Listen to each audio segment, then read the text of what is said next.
चलिए तो आज मैं आपके साथ शेयर करने वाली हूँ बिल्कुल बाजार जैसी हलवाइयों वाली खस्ता करारी कचौरी की रेसिपी, जो कि खाने में बहुत ज्यादा चटपटी, तीखी और काफी फ्लेवरफुल बनकर तैयार होती है। घर पर जब भी आप कचौरियाँ बनाते हैं तो ऐसा लगता है कि ये बाजार जैसी बिल्कुल नहीं बनती और फिर एक बार बिगड़ने के बाद कभी बनाने का मन नहीं करता। लेकिन आज मैंने इस वीडियो में सारे टिप्स और ट्रिक्स शेयर किए हैं जिससे कि आपकी भी कचौरियाँ एकदम डब्बे जैसी फूली फूली बनकर तैयार होंगी, हलवाई जैसी खस्ता करारी और अंदर से एकदम परफेक्ट भरी हुई, जैसे कि हम बाजार और शादियों में खाते हैं बिल्कुल उसी तरीके की। तो वीडियो को पूरा देखें और रेसिपी अच्छी लगे तो लाइक करें और अपने परिवार और दोस्तों के साथ शेयर करें। नमस्कार, मैं Radha Dubey Mom's Magic Tasty Food में आपका स्वागत करती हूँ। अगर आपको आज की रेसिपी पसंद आए तो वीडियो को लाइक शेयर करना ना भूलें और अगर चैनल पर नए हैं तो सब्सक्राइब जरूर करें। तो चलिए इस रेसिपी को बनाना शुरू करते हैं।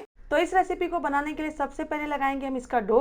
इस डो को लगाने के लिए मैंने यहाँ पे लिया है एक बाउल में 2 कप मैदा और अगर आप इसे मेजरमेंट से देखेंगे तो ये करीब 500 ग्राम है। आप इसे बनाने के लिए आधा मैदा और आधा आटा भी ले सकते हैं, नहीं तो आप इसे खाली गेहूं के आटे से भी बना सकते हैं। लेकिन मैं यहाँ पे इसे बाजार के हलवाई जैसा बना रही हूँ तो मैंने यहाँ पे 2 कप मैदा लिया है। अब इसमें जाएगा स्वाद के अनुसार नमक। इस कचौरी को बिल्कुल हलवाई जैसा खस्ता और करारा बनाने के लिए सबसे पहला और इम्पोर्टेंट टिप, अगर आपके पास यहाँ पे देसी घी है तो आप उसका यूज करें, नहीं तो आप यहाँ पे सनफ्लावर घी का यूज कर सकते हैं। दूसरी टिप मेरी ये है कि आप घी को आटे में डालने से पहले इसे हल्का सा गर्म कर लें। तो 2 कप आटे में मैं यहाँ पे डालूंगी 7 से 8 चम्मच घी। आप यहाँ पे तेल भी ले सकते हैं, लेकिन तेल डालने से कचौरियाँ जो हैं वो थोड़ी सी कड़क हो जाती हैं। घी डालने के बाद हम आटे को अच्छी तरीके से मोइन कर लेंगे ताकि जो हमारा घी है वो आटे के रेशे रेशे तक चला जाए। अच्छी तरीके से मिक्स करने के बाद हम इस तरीके से मुट्ठी बांध कर देख लेंगे। अगर ये बिखर नहीं रहा है तो समझ जाइए कि जो हमने इसमें घी डाला है वो बिल्कुल परफेक्ट है। अब हम इसमें डालेंगे थोड़ा थोड़ा पानी और इसका एक सॉफ्ट डो लगाकर तैयार करेंगे। तो पानी हम यहाँ पे इसमें एक साथ नहीं डालेंगे, थोड़ा थोड़ा पानी इसमें डालते जाएंगे और आटे को अच्छी तरीके से मसलते जाएंगे। आटे को हम यहाँ पे बहुत ज्यादा सूखा या बहुत ज्यादा गीला नहीं लगाएंगे। रोटी के आटे से थोड़ा सा टाइट और पूरी के आटे से थोड़ा सा सॉफ्ट हम इसे लगाकर तैयार करेंगे। आटे को हम यहाँ पे अच्छी तरीके से मसल कर चिकना कर लेंगे। तो यहाँ पे हमने पूरी से थोड़ा सा नरम और रोटी से थोड़ा सा कड़क आटा लगाकर तैयार किया है। आटा हमारा अच्छी तरीके से सेट हो जाए तो इसे हम ढककर इसी तरीके से छोड़ देंगे और जब तक हमारा आटा सेट हो रहा है तब तक हम बना लेते हैं इस कचौरी की स्टफिंग। तो इसकी स्टफिंग बनाने के लिए मैंने यहाँ पे ली है 1 कप धोई मूंग की दाल। ये वही मूंग की दाल है जिसकी हम खिचड़ी और हलवा बनाते हैं और इस मूंग की दाल को हम अच्छी तरीके से 2 से 3 बार पानी डालकर धो लेंगे।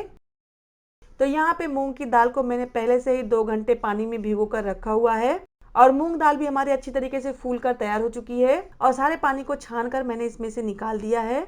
अब हम इस भिगी हुई दाल को मिक्सी में डालेंगे और इसे पीस लेंगे। यहाँ पे आप एक बात का ध्यान रखें कि इसे पीसते समय आप पानी का बिल्कुल भी यूज ना करें और इस दाल को हमें बिल्कुल दरदरा पीस कर तैयार करना है।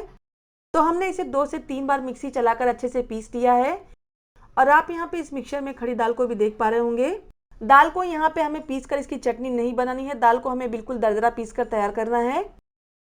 दाल हमारी पीस चुकी है तो इसे अब हम साइड में रख देंगे। अब हम यहाँ पे रखेंगे गैस के ऊपर एक कढ़ाई और इस कढ़ाई में हम डालेंगे करीब 1 कप तेल। यहाँ पे आपको इस स्टफिंग को बनाने के लिए थोड़ा सा तेल ज्यादा यूज करना है। हल्के गरम तेल में हम इसमें डालेंगे 1 छोटा चम्मच जीरा। सारी चीजों को तेल में डालते समय आप गैस का फ्लेम मीडियम रखें ताकि जो आपका तड़का है वो बिल्कुल जले ना। अब हम इसमें डालेंगे दरदरा कूटा हुआ 1 छोटा चम्मच सौंफ। यहाँ पे आप इस रेसिपी को बनाते समय एक बात का ध्यान रखें कि जो भी चीज आप तड़के में डालें तो वो दरदरी कुटी हुई होनी चाहिए। अब इसमें जाएगा 1 बड़ा चम्मच दरदरा कूटा हुआ धनिया। 1 छोटा चम्मच हम इसमें डालेंगे दरदरी कुटी हुई काली मिर्च। सारी चीजों को डालने के बाद अब हम गैस का फ्लेम बढ़ा देंगे और इसी तेल में सारी चीजों को हम अच्छे से भून लेंगे। तो इस तरीके से चलाने के बाद जो हमारा तड़का है गोल्डन ब्राउन हो चुका है। अब हम इसमें डालेंगे 2 से 3 बारीक कटी हुई हरी मिर्च। मिर्च डालना यहाँ पे पूरी तरीके से ऑप्शनल है, अगर आप डालना चाहते हैं तो डालें, नहीं तो आप इसे लाल मिर्च पाउडर डालकर भी बना सकते हैं। साथ ही में इस तड़के में जाएगा 1 बड़ा चम्मच ग्रेट किया हुआ अदरक। आधा छोटा चम्मच हम इस तड़के में डालेंगे हींग। कचौड़ी में हींग डालने से जो कचौड़ी का स्वाद है वो बहुत ही ज्यादा बढ़ जाता है, तो यहाँ पे हींग की मात्रा इस कचौड़ी में आप थोड़ी सी ज्यादा रखें। हींग डालने के बाद हम इसे चलाते हुए अच्छे से भून लेंगे और इसे हम तब तक भूनेंगे जब तक कि जो हमने इसमें अदरक डाला है वो अच्छी तरीके से भून नहीं जाता। सारी चीजों को हमने अच्छी तरीके से भून लिया है तो अब हम इसमें डालेंगे 4 बड़े चम्मच बेसन। बेसन डालने से जो इस कचौरी का स्वाद है वो बहुत ही अमेजिंग हो जाता है। और जो आप मूंग दाल की कचौरियां बाजार या शादी में खाते हैं उसमें इस तरीके से बेसन डाला जाता है। बेसन को इस तरीके से चलाते हुए हम इसे अच्छे से भूनेंगे और बेसन डालने से कचौरियों में एक सौंधा सा फ्लेवर आ जाता है और ये स्टफिंग को अच्छे से बाइंड करता है। तो इस तरीके से लगातार चलाते हुए हम बेसन को भून लेंगे और इस बेसन को हम तब तक भूनेंगे जब तक कि जो हमारा बेसन है वो अच्छी तरीके से गोल्डन नहीं हो जाता। और यहाँ पे बेसन को भूनने के बाद जो बेसन का कलर है वो अच्छी तरीके से गोल्डन हो चुका है। अब हम इसमें डालेंगे जो हमने मूंग की दाल को पीस कर रखा हुआ है। मूंग की दाल डालने के बाद हम इसे लगातार चलाते हुए हम इसे भूनेंगे। यहाँ पे आप गैस का फ्लेम हाई कर लें और इस दाल को हमें तब तक भूनना है जब तक कि इस दाल से सौंधी सी खुशबू ना आने लगे। तो दाल को थोड़ी देर भूनने के बाद अब हम इसमें डालेंगे स्वाद के अनुसार नमक। इस समय नमक डालने से क्या होगा कि जो हमारी दाल है वो अच्छी तरीके से भूनते भूनते ही पक जाएगी। लगातार इस तरीके से चलाते हुए हम इसे पकाते रहेंगे जब तक कि जो हमारी दाल में पानी है वो अच्छी तरीके से सूख नहीं जाता। तो थोड़ी देर दाल को भूनने के बाद आप देख सकते हैं कि जो हमारी दाल है वो धीरे धीरे भरभरी होने लगी है, यानी कि जो इसमें पानी था वो धीरे धीरे सूख गया है। अब हम इस दाल में डालेंगे थोड़े से सूखे मसाले। तो आधा छोटा चम्मच हम इसमें डालेंगे हल्दी पाउडर, आधा बड़ा चम्मच हम इसमें डालेंगे लाल मिर्च पाउडर। लाल मिर्च पाउडर आप अपने हिसाब से कम या ज़्यादा भी कर सकते हैं। अब इसमें जाएगा एक बड़ा चम्मच धनिया पाउडर। तड़के में हमने यहाँ पे दरदरा कूटा हुआ धनिया डाला था, लेकिन हम यहाँ पे इसमें एक बड़ा चम्मच धनिया और डालेंगे। जीरा हमने यहाँ पे तड़के में डाला हुआ है, लेकिन जो भुने हुए जीरे का टेस्ट होता है वो बिल्कुल अलग होता है। तो यहाँ पे हम इसमें डालेंगे आधा छोटा चम्मच भुना हुआ जीरा पाउडर, जिससे कि जो इसका टेस्ट है वो बहुत ही चटपटा होगा। आधा चम्मच हम इसमें डालेंगे सौंफ का पाउडर, बहुत ही अमेजिंग और बहुत ही अलग टेस्ट, क्योंकि हलवाई से इसी तरीके से बनाते हैं। इसे बिल्कुल चटपटा और खट्टापन देने के लिए हम इसमें डालेंगे एक छोटा चम्मच सिट्रिक एसिड। ये सिट्रिक एसिड किसी भी किराने स्टोर पर बड़ी आसानी से मिल जाता है। आप यहाँ पे इसकी जगह पे एक चम्मच अमचूर पाउडर भी इसमें डाल सकते हैं। और अगर आपके पास इन दोनों में से कुछ भी नहीं है तो आप यहाँ पे एक नींबू का रस डाल सकते हैं, लेकिन आप यहाँ पे नींबू का रस स्टफिंग बनाने के बाद आप इसमें डालें। फ्लेवर को खट्टा मीठा चटपटा बनाने के लिए हम इसमें डालेंगे 2 बड़े चम्मच चीनी। आप यहाँ पे चीनी की जगह पे गुड़ का भी यूज कर सकते हैं। सारी चीजों को डालने के बाद हम इसे लगातार चलाते हुए पकाएंगे। आप इसकी स्टफिंग को जितनी अच्छी तरीके से भूनेंगे आप उसे उतने दिन तक स्टोर करके रख सकते हैं। अब इसमें जाएगा एक बड़ा चम्मच कसूरी मेथी। कसूरी मेथी डालने से जो इसका स्वाद है बहुत ही ज्यादा बढ़ जाता है। आधा छोटा चम्मच हम इसमें डालेंगे गरम मसाला और साथ ही में हम इसमें डालेंगे बारीक कटी हुई हरी धनिया। हरी धनिया डालने के बाद भी हम इसे थोड़े टाइम तक और भून लेंगे, ताकि जब हम कचौरी को लंबे समय तक स्टोर करें तो ये खराब ना हो। एक बड़ा चम्मच हम इसमें डालेंगे सूखे हुए पुदीने का पाउडर। यहाँ पे आप पुदीने का पाउडर पुदीने को घर पर सुखाकर बना सकते हैं। तो इसे डालने के बाद हम इसे अच्छे से मिक्स कर देंगे। तो ये लीजिए बनकर तैयार हो गई हमारी कचौरी की स्टफिंग। अब हम गैस का फ्लेम बंद कर देंगे और इसे ठंडा होने के लिए एक प्लेट में निकाल लेंगे। जब तक हमारी स्टफिंग ठंडी हो रही तब तक हम आटे को देख लेते हैं। तो आटा भी हमारा अच्छी तरीके से सेट हो चुका है। तो इसे एक बार हम मसल लेंगे और इसे हम मसल कर अच्छे से चिकना कर लेंगे। ये छोटे छोटे ऐसे टिप्स हैं जिसे आप फॉलो करके बिल्कुल हलवाई जैसी कचौरी घर पर बना सकते हैं। और आटा आप यहाँ पे देख सकते हैं ना, बहुत ज़्यादा कड़क है ना बहुत ही ज़्यादा सॉफ्ट। अब हम इस आटे में से छोटी छोटी लोइयाँ तोड़ेंगे और कचौड़ी बनाना शुरू करेंगे। तो कचौड़ी यहाँ पे आप अपने मनपसंद की छोटी या बड़ी बना सकते हैं, जैसा भी आपको पसंद हो। तो इस तरीके से आटे को हाथ में लेकर हम इसका एक पेड़ा बना लेंगे और इस पेड़े को हम इस तरीके से गोल कर लेंगे और इसे इस तरीके से हल्का सा चिपटा कर देंगे। अब हम इसे हल्के हाथों से बेल लेंगे। यहाँ पे इसे बेलते समय आप एक बात का ध्यान रखें कि ये सब साइड से एक जैसा ही बेल कर तैयार करें। तो यहाँ पे मैं आपको इसकी लेयर दिखा देती हूँ कि बहुत ही ज़्यादा ना मोटा है ना बहुत ही ज़्यादा पतला। और जो हमने इसके अंदर की स्टफिंग बनाई थी वो भी अच्छी तरीके से ठंडी हो चुकी है। तो यहाँ पे जब भी आप कचौरी में स्टफिंग को भरें तो जो आपकी स्टफिंग है वो अच्छे से ठंडी होनी चाहिए। अब हम इस स्टफिंग को भरेंगे इसके अंदर। तो मैंने यहाँ पे इसके अंदर 2 चम्मच स्टफिंग को भरा है। अब हम इस आटे की परत को उठाकर इसे इस तरीके से फोल्ड करते जाएंगे और इसे घुमा घुमा कर जो इसमें एक्स्ट्रा आटा है उसे निकाल लेंगे।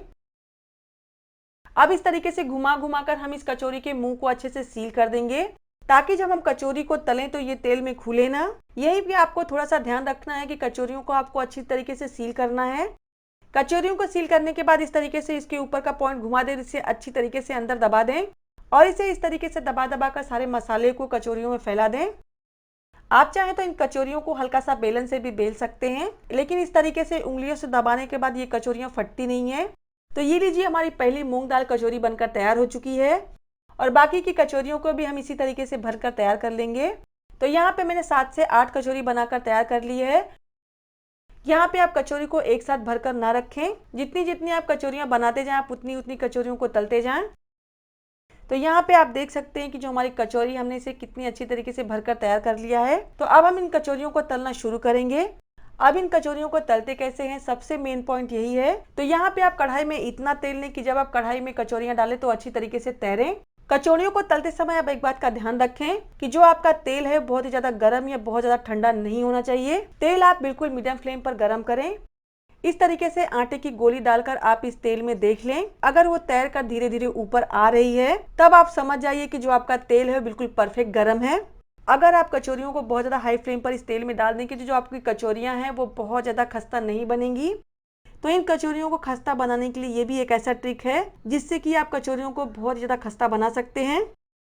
तो एक एक करके सारी कचौड़ी को हम इसमें डाल देंगे और इतनी ही कचौड़ी हम इस तेल में डालेंगे जितनी कि हमारी कढ़ाई में आ सके।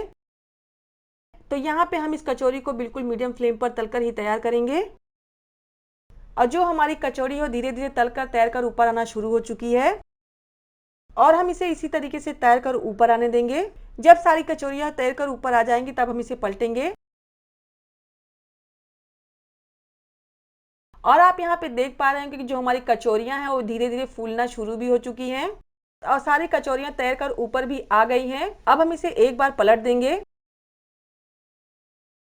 कचौरी अंदर बाहर से फूले और दोनों तरफ से अच्छे से खस्ता बने। तो इस तरीके से गरम गरम तेल हम इन कचौरियों के ऊपर डालेंगे।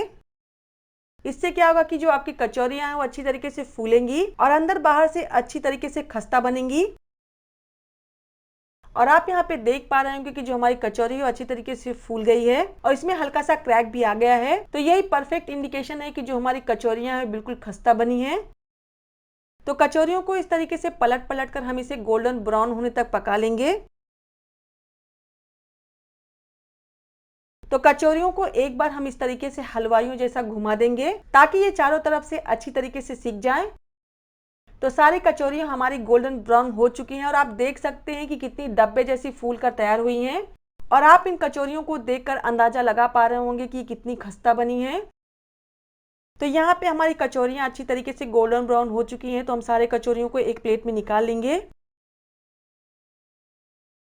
और बाकी की बची हुई कचौरियों को भी हम इसी तरीके से तलकर तैयार कर लेंगे।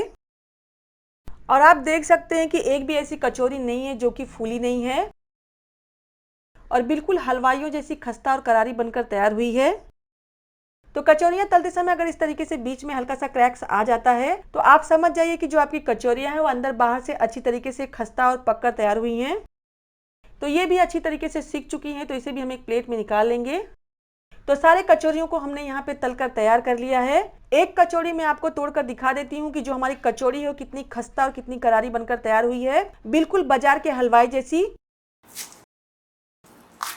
तो कचौड़ी को इस तरीके से तोड़ने पे ही आपको समझ में आ रहा होगा कि जो हमारी कचौड़ी है वो अंदर और बाहर से कितनी अच्छी तरीके से परफेक्ट पकी हुई है और खस्ता बनी है।